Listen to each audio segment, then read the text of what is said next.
जय हिंद दोस्तों, ध्यान दीजिएगा। आज जो है हम लोग मोशन को कंटिन्यू करेंगे। मोशन को हम लोग जो है कोलिजन तक छोड़े थे और यहाँ से आज हम लोग टाइप्स ऑफ कोलिजन पढ़ेंगे। इससे पहले पिछले वीडियो में हम लोग पढ़े थे कोलिजन कितने प्रकार के से हो सकता है।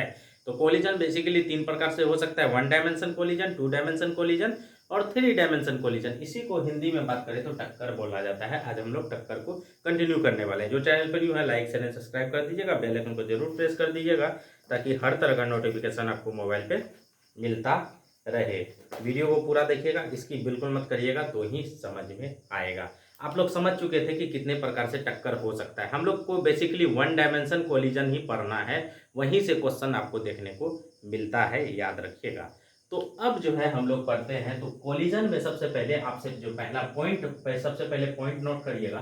कोलिजन में आपसे सबसे पहला अगर क्वेश्चन पूछे तो ये किस पे वर्क करता है, तो याद रखिएगा संवेग संरक्षण सिद्धांत का पालन करता है। ये क्या करता है? संवेग संरक्षण सिद्धांत का पालन करता है। संवेग संरक्षण सिद्धांत का पालन करता है। संवेग संरक्षण सिद्धांत का पालन करता है। ठीक है, समझ गए? संवेग संरक्षण सिद्धांत का पालन करता है, ये चीज आप नोट कर लिए। और दूसरा चीज यहाँ पे नोट ये करिएगा, टक्कर के पहले पहले का कुल संवेग, पहले का कुल संवेग जो है तथा टक्कर के बाद का कुल संवेग, बाद का क्या होगा? कुल संवेग बराबर होगा। ठीक है, समझ गए? यही चीज है, यानी संवेग संरक्षण सिद्धांत की मतलब यही हुआ कि टक्कर के पहले जो कुल संवेग होगा वही जो है टक्कर का बाद का जो है वही संवेग होने वाला है।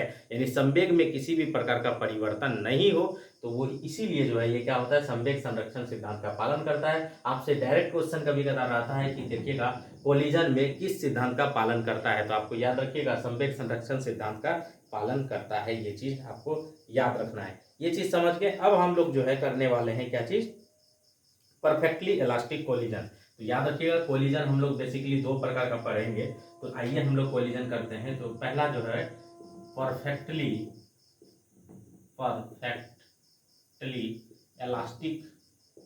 Elastic collision. ठीक है, इसी को हिंदी में बोलते हैं पूर्णतः प्रत्यास्थ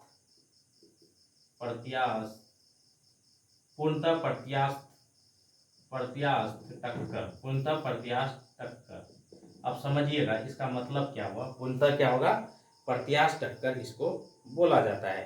तो इसका आपको समझना है प्रत्यास्थ टक्कर। इसको आप समझिएगा, ये मान के चलिए आपका कार है, समझिएगा ये आपका क्या है? कार है। और ये जो है क्या है? इसका द्रव्यमान कितना है? m1 है। और ये क्या है?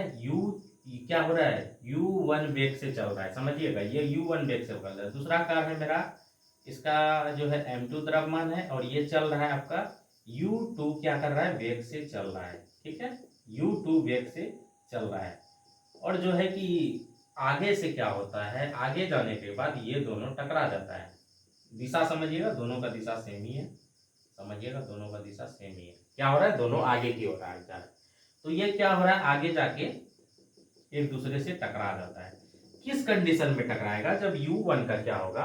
किस कंडीशन में टकराएगा? जब u1 का क्या होगा? u1 का यानी वेग जो है u1 का वेग ज्यादा होगा किससे? u2 से, तभी तो टकराएगा। कहिएगा हाँ। जब तक इसका वेग ज्यादा नहीं होगा तो ये कैसे टकराएगा? इसका मतलब ये है कि u1 का वेग ज्यादा था और यानी u1 का जो चाल ज्यादा था, और ये जो है जाते जाते क्या हो गया? m2 कार जो है, जो क्या हो रहा है? u2 वेग से चल रहा है, उससे टकरा जाता है। टकराने के बाद क्या होता है? समझिएगा, टकराने के बाद क्या होता है? ये जो है इसका हो जाता है m1 और ये जो है v1 वेग से चलने लगता है। और आगे जो है ये क्या होता है? m2 v2 वेग से चलने लगता है। यानी जो है अलग अलग वेग से क्या होता है? चलने लगता है। समझिएगा, अलग अलग वेग से चलने लगता है। ठीक है, ये हो गया आपका परफेक्टली इलास्टिक कोलिजन। समझ में आया? और इस कंडीशन में क्या होगा, इस कंडीशन में अगर आपसे पूछे कि ये जो है, आपसे पूछे कि इसका तो संवेग संरक्षण सिद्धांत क्या का ये पालन करता है, अगर संवेग संरक्षण सिद्धांत का पालन करता है, तो संवेग संरक्षण सिद्धांत का पालन करता है, तो इसका मतलब m1 u1 plus m2 u2 is equal to m2, sorry यहाँ पे m1 कर लीजिएगा, m2 v1 plus m2 v2। ये जो है इसका क्या हो गया, फार्मूला निकल कर आ गया, समझिएगा। ये क्या हुआ, इसका फार्मूला निकल कर आ गया। आपसे पूछेगा पूर्णतः प्रत्यास्थान टक्कर क्या हो गया, तो बेसिकली सारा चीज जो है यहीं से निकल कर आता है। अब देखिएगा इससे हम लोग क्या क्या निकालते हैं, इसको सबसे पहले आप लोग नोट डाउन कर लीजिए। देखिएगा पूर्णतः प्रत्यास्थान टक्कर यही हुआ, कोई जो है m1 कार क्या हो रहा है, u1 वेग से चल रहा है और आगे जाके m2 कार को जो कि क्या हो रहा है u2 वेग से चल रहा है उसको टक्कर मार देता है। इसका मतलब सबसे पहला चीज समझ में ये आया कि u1 जो है ग्रेटर देन होगा किससे, u2 से, तभी जो है टकराता है। टकराने के बाद क्या होता है, वो अलग अलग जाने लगता है और उसका क्या होता है, v1 वेग और v2 वेग से चलने लगता है। तो उस कंडीशन में क्या होगा, मेरा संवेग संरक्षण सिद्धांत से क्या होगा, m1 into v1 m1 into u2 plus m1 into u2 और उसके बाद is equal to m2 into v1 plus m2 into v2, ये निकल कर आ गया। इससे अब हम लोग क्या क्या निकालेंगे, सबसे पहले अब फटाफट आप लोग देखिएगा, इसको हम लोग मिटा देते हैं। तो अब देखिएगा हमसे क्या क्या निकालने वाले हैं। आपसे यहां से पूछेगा, देखिएगा ये मेरा फॉर्मूला है, ये क्या मेरा फॉर्मूला है, m1 u1 plus m2 u2 is equal to m2, यहाँ m1 करिएगा, सॉरी m2 v1 प्लस जो है m2 v2, यही है। आपसे पूछेगा सापेक्षिक वेग क्या होगा, सापेक्षिक वेग अगर आपसे पूछे, सापेक्षिक वेग आपसे पूछे तो सापेक्षिक वेग जो है हम लोग क्या लिखेंगे, तो देखिएगा सापेक्षिक वेग मेरा निकल कर आ जाएगा, सापेक्षिक वेग जो मेरा निकल कर आ जाएगा u1 माइनस u2, ये जो है बराबर है, क्योंकि u1 जो है बड़ा है इसीलिए बड़ा को पहले घटाए, उसके बाद इज इक्वल टू क्या हो जाएगा, तो याद रखिएगा ये जो हो जाएगा आपका, ये हो जाएगा v2, क्या हो जाएगा, v2 माइनस v1 हो जाएगा। इसका मतलब ये हुआ कि जो पहले u1 वेग था वो टक्कर मारने के बाद जो है वो क्या होता है, v2 हो जाता है, और उसके बाद जो है u2 जो है टक्कर मारने के बाद क्या होता है, v2 हो जाता है। इसका मतलब आप ये भी समझ के चल सकते हैं, ठीक है। ये जो है आपका निकल कर आ गया, सापेक्षिक जो है क्या हो गया, वेग निकल कर आ गया। आपसे पूछेगा कि ये जो है और उसके अलावा आपसे दूसरा पॉइंट यहाँ से बात ये भी कर सकता है, ऊर्जा संरक्षण क्या हो गया, ऊर्जा संरक्षण अप्लीकेबल होगा, क्या होगा, ऊर्जा संरक्षण अप्लीकेबल होगा, याद रखिएगा, अप्लीकेबल होगा, ऊर्जा संरक्षण क्या होगा, अप्लीकेबल होगा, ऊर्जा संरक्षण भी यहाँ पे क्या होगा, अप्लीकेबल होगा, ये चीज याद रखिएगा। अब देखिएगा, अब जो है हम लोग यहाँ से चल रहे हैं, ये चीज आप समझ गए, क्या हो गया, परफेक्टली क्या हो गया, परफेक्टली इलास्टिक कोलिजन। अब हम लोग इसी में जो है कर लेते हैं, परफेक्टली इनइलास्टिक कोलिजन में क्या होगा देखिएगा, उसके बाद हम लोग रेस्टिट्यूशन में चलेंगे। तो परफेक्टली इनइलास्टिक कोलिजन में क्या होगा आप समझिएगा। अब जो है हम लोग इसको कर लेते हैं, कर लीजिए सेकेंड मेरा जो है परफेक्टली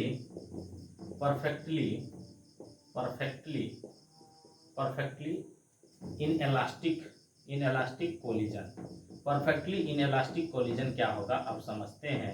यानी ये हो गया पूर्णतः अप्रत्यास्थ टक्कर। पूर्णतः अप्रत्यास्थ टक्कर मतलब ये हुआ, अब समझिएगा इसमें होता क्या है कि सेम ही कंडीशन होगा। यहाँ पे m1 है और इसको करिए u1 करिए, और यहाँ पे हो गया m1 M1 और इसको करिए U2। टक्कर होने के बाद क्या होता है, दोनों चिपक जाता है। टक्कर होने के बाद क्या होता है, दोनों चिपक जाता है और V वेग से चलने लगता है। दोनों चिपक जाता है, M1 और M2 दोनों चिपक जाता है और V वेग से चलने लगता है। समझ में आया, V वेग से चलने लगता है। तो यही हो गया अप्रत्यास्थ टक्कर। प्रत्यास्थ टक्कर का बात करें तो अलग अलग चलेगा, अप्रत्यास्थ टक्कर का बात करें तो क्या होगा, दोनों चिपक के चलने लगेगा। इसी को बोला जाता है प्रत्यास्थ टक्कर। ठीक है, यहां से देखिएगा क्या क्या चीजें निकल कर आ गया। यहां से जो चीज निकल कर आ जाएगा, अब इसको हम लोग देखते हैं क्या क्या यहां से चीज निकल कर आता है। तो इसमें भी हम लोग क्या करेंगे, सेम ही चीज के क्या करेंगे, सेम ही चीज करेंगे। ये क्या करेगा, संवेग संरक्षण का सिद्धांत पालन करेगा। तो इस कंडीशन में जो है इसमें भी होगा M1 U1 M1 U1 plus M2 U2 is equal to M1 V plus M2 V। क्यों क्यों भी हुआ, यहाँ पे देखिएगा दोनों जो है चिपक जाएगा। चिपकने के बाद जो है दोनों साथ साथ चलने लगेगा। इस कंडीशन में जो इसका फॉर्मूला निकल कर आ जाएगा, तो याद रखिएगा इसका हो जाएगा M1 U1 plus M2 U2 is equal to V को आप बाहर कर लीजिए, M1 प्लस M2 निकल कर आ गया। ये जो है इसका फॉर्मूला निकल कर आ गया। ठीक है, इससे रिलेटेड हम लोग एक आध न्यूमेरिकल करते हैं ताकि जो है चीजों को समझने में आसानी हो। ये चीज समझ गए, ये दोनों चीज यहां से ही आपको फार्मूला आता है। उसके बाद रेस्टिट्यूशन को हम लोग करेंगे। देखिएगा एक आध हम लोग इसका न्यूमेरिकल कर लेते हैं ताकि आप लोगों को समझने में आसानी हो। देखिएगा एक न्यूमेरिकल हम लोग जरूर यहां से करके चलेंगे। चलिए देखते हैं क्या न्यूमेरिकल है, उसके बाद जो है क्लास को कंप्लीट करेंगे। उसके बाद अगला जो क्लास है ई पे हम लोग करेंगे रेस्टिट्यूशन। रेस्टिट्यूशन काफी ज्यादा इंपॉर्टेंट हो जाता है हम लोगों के लिए। देखिएगा यहाँ पे कह रहा है कि 10 मीटर प्रति सेकंड की गति से एक जो है 200 केजी का ट्रक, समझिएगा यहाँ पे सवाल है, और ट्रक बोला है 200 केजी का ट्रक, यानी M1 जो है 200 केजी हम लोग देते हैं। ठीक है, और U1 बोला है 10 मीटर प्रति सेकंड, यानी ये क्या हो गया, U1 हो गया। अब सवाल को सुनिएगा, 10 मीटर प्रति सेकंड की गति से एक जो है 200 केजी का ट्रक एक ट्रैफिक लाइट पर खड़ी एक कार से टकराती है। इसका मतलब ये है कि यहाँ पे जो है क्या हो गया, क्या है, ट्रैफिक लाइट पे खड़ी एक कार, यानी कार स्थिर है। इसका मतलब जो है इसका क्या हो गया, U2 जो होगा 0 होगा, यानी स्थिर मतलब क्या हुआ, 0 हो गया। अब यहाँ पे देखेंगे तो टकराती है, और टक्कर के बाद कार का वेग जो है 15 मीटर प्रति सेकंड हो जाता है और ट्रक का वेग जो है 5 मीटर प्रति सेकंड हो जाता है। यानी कि आपसे जो है M2 पूछा है, यानी कार जो है M2 कितना हो जाएगा। और इसके अलावा V1 बोला है 5 मीटर, V1 क्या हो जाता है 5 मीटर, V1 कार का वेग जो है 15 मीटर हो जाएगा। यानी कि ये जो है आपका V2 जो होगा 15 मीटर प्रति सेकेंड। और जो ट्रक का बोला है, और ट्रक का वेग जो है यानी कि V1 जो होगा आपका हो जाएगा 5 मीटर। कितना हो जाएगा, 5 मीटर। याद रखिएगा क्या हो गया, 5 मीटर हो गया प्रति सेकेंड हो गया। ठीक है, और V2 सॉरी, ये यहाँ पे जो है ये आपका V2 हो जाएगा, V2 किए हैं 15, हाँ ठीक है, V2 15 और ये हो गया आपका 5 मीटर, V1 हो गया 5 मीटर। अब आप निकाल सकते हैं, तो यहाँ पे फार्मूला यूज करिएगा M1, वही सेम फार्मूला करेंगे, M1 U1 plus M2 U2 is equal to M1 V1 plus M2 V2। ठीक है, तो यहाँ पे देखिएगा U2 का 0 है तो ये खत्म हो गया। हमको निकालना है M2, तो यहाँ पे लाइए M1 into U1, M1 V1 यानी कि 200 केजी इंटू 10 केजी। उसके अलावा अब देखिएगा M1 मेरा है 200 का 200 लिख दिए, और उसके अलावा बात करें तो V1 कितना दे रखा है, तो V1 दे रखा है तो 5 का 5 प्लस M2 हमको निकालना है, तो M2 कुछ भी नहीं है, M2 का M2, और यहाँ पे V2 दे रखा है 15, तो तो 15 करिए, उसके अलावा ये जो निकल कर आ जाएगा 1000 और ये हो गया 2000, यानी इधर आएगा कितना हो जाएगा 1000। उसके अलावा इज इक्वल टू कितना हो गया m2 इंटू 15। उसके बाद m2 आप निकाल सकते हैं, तो ये जो m2 निकालिएगा तो 1000/15, अगर इसको आप काट कूट करेंगे तो ये आ जाएगा 200/3, यानी कि 200/3 का मतलब ये हुआ कि अगर आप इसको करिएगा तो ये आपका निकल कर आ जाएगा 66 पॉइंट समथिंग kg के आसपास निकल कर आ जाएगा, यानी कि कार का 66.33 या 3366 kg, यानी कार का जो वजन होगा, जो M2 का वजन होगा कितना होगा 66.666 आपका जो है निकल कर आ जाएगा। यही जो है आपका यहाँ से आंसर रहा। इस तरह का सवाल को आप इजीली बना सकते हैं, इसमें जो है कुछ भी नहीं करना, जैसे जैसे कहेगा उस तरह से आप लिख सकते हैं और आपका सवाल बन जाएगा। वीडियो कैसा लगा कमेंट करके जरूर बताइएगा। Bye bye, take care, have a nice day. यहाँ से अब हम लोग रेस्टिट्यूशन पे जाएंगे, रेस्टिट्यूशन को हम लोग करेंगे और इससे रिलेटेड नॉमरिकल को करेंगे। नॉमरिकल जैसे ही खत्म होता है तो लगभग में ये जो है मोशन आपका आखिरी पड़ाव में है। इसके अलावा जो है मोशन में यहाँ से इसके अलावा कुछ भी नहीं पूछा जा सकता। जय Hind, have a nice day, bye bye.